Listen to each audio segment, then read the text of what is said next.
Assalamualaikum warahmatullahi wabarakatuh. Saya Doni Agustiawan dengan NIM 1801111100165 dari Fakultas Hukum. Judul yang saya ambil dalam KKN ini ialah Penyuluhan untuk meningkatkan kesadaran hukum tentang bahaya bullying di Desa Bundar. Pertama-tama saya akan menjelaskan apa itu bullying. Menurut Kamus Besar Bahasa Indonesia, bully atau perundungan adalah menggertak dan mengganggu. Secara harfiah, kata bully atau perundungan berarti menggertak dan mengganggu orang lain yang lebih lemah. Bullying merupakan segala bentuk penindasan atau kekerasan yang dilakukan dengan sengaja oleh satu orang atau sekelompok orang yang lebih kuat atau berkuasa terhadap orang lain, dengan tujuan untuk menyakiti dan dilakukan secara terus-menerus. Yang selanjutnya ialah jenis-jenis bullying. Yang pertama, fisik, yakni memukul, mendorong, dan melakukan suatu tindakan lainnya yang merugikan orang lain secara fisik. 2. Sosial, menyebarkan gosip atau berita bohong, menjauhi seseorang dan mengajak orang lain untuk menjauhinya juga. Yang ketiga, verbal, menghina, mengancam atau menyindir dengan kata-kata yang kurang baik. Ejekan dan hinaan ini tidak selalu tentang fisik, bisa juga tentang ekonomi, agama, dan lain-lain.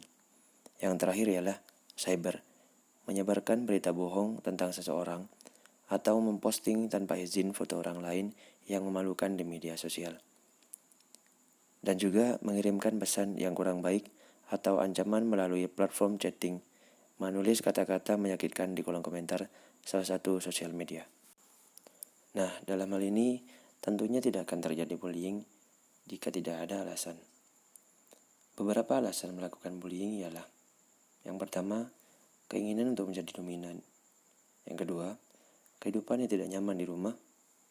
Ketiga, pernah menjadi korban bullying. Dan yang keempat ialah kurangnya introspeksi diri. Dan yang selanjutnya ialah dampak dari bullying bagi korban. Yang pertama ialah mengalami gangguan kesehatan mental. Kedua, keinginan untuk mengakhiri hidupnya. Dan yang ketiga, mereka akan menarik diri dari kehidupan sosial karena takut seakan-akan kejadian serupa akan terjadi lagi.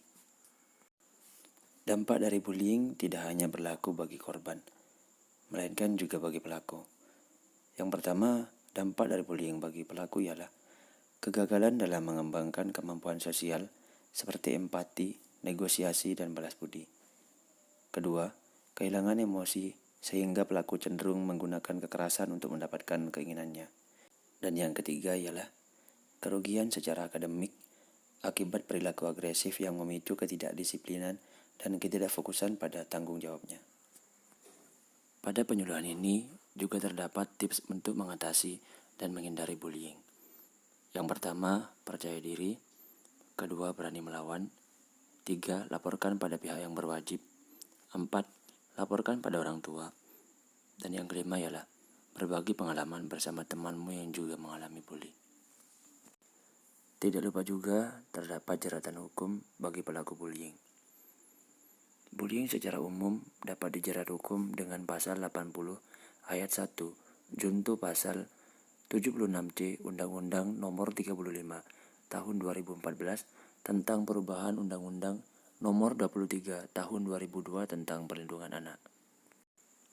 Dalam hal kekerasan fisik, terdapat pada pasal 71D ayat 1 junto pasal 59 ayat 2 huruf I Undang-Undang Nomor 23 Tahun 2014 tentang perubahan Undang-Undang Nomor 23 Tahun 2001 tentang perlindungan anak.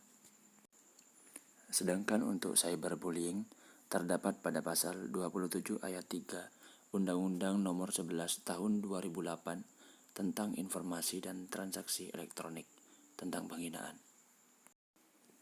Dalam KUHP juga mengatur tentang penganiayaan, pengeroyokan, penghinaan, dan perbuatan tidak menyenangkan. Secara umum dapat pula mengajukan gugatan perdata untuk menuntut ganti rugi kepada pelaku kekerasan atas dasar telah melakukan perbuatan melawan hukum menggunakan pasal 1365 KUHP.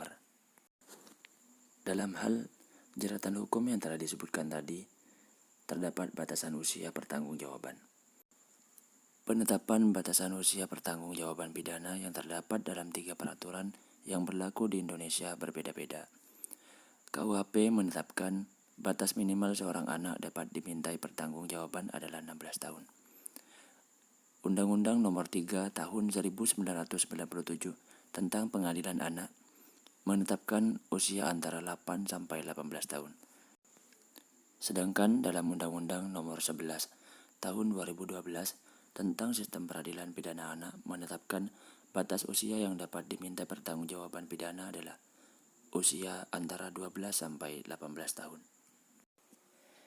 Rasio legis pembentukan undang-undang dalam menetapkan Pasal 21 ayat 1 Undang-Undang SPPA adalah bahwa anak yang masih belum berusia 12 tahun dianggap tidak mampu untuk bertanggung jawab secara pidana yang didasarkan pada A. Pertimbangan sosiologis, psikologis, dan pedagogis. B. Anak yang belum berusia 12 tahun dan dalam rentang usia 12 sampai 18 tahun masih memerlukan pembinaan orang tuanya. C.